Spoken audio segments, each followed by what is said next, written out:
Италианската фирма Mesa Corona Group, носител на отличие за европейски винопроизводител на годината, представи своите марки вина на българския пазар. Ценителите на класните напитки у нас имаха възможност да се насладят на трите бранда на избата – Mesa Corona, Rotary и Ferrero Arancio.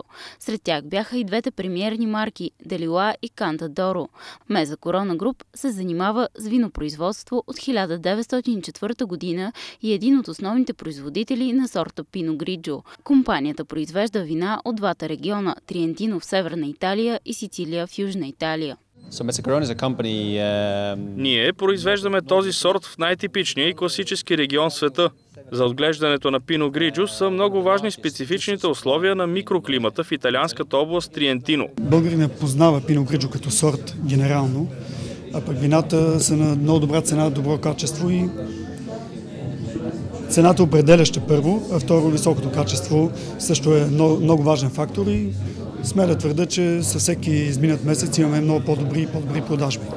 Брандът Rotary произвежда пенливи вина и шампанско, които са еквивалент на френските от областта Шампан. Тайната се крие в уникалния метод, с който се правят мехурчетата във виното. Първата ферментация се извършва в бъчви, както обикновеното вино. Втората обаче протича вътре в самата бутилка.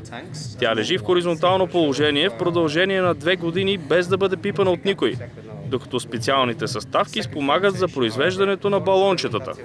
Специфично за региона на Триентино е, че реколтата се прибира ръчно от 1500 фермери собственици на земята, обработващи 2600 хектара лозя.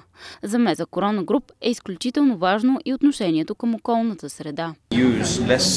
Ние сме компания, която много държи на околната среда. Работим заедно с фермерите за намаляването на употребата на химикали. Използваме рециклирана вода, както и слънчева енергия или такава от водни централи. Годишно Mesa Corona Group произвежда 50 милиона класни бутилки вино, като голяма част от продукцията се изнася на световния пазар.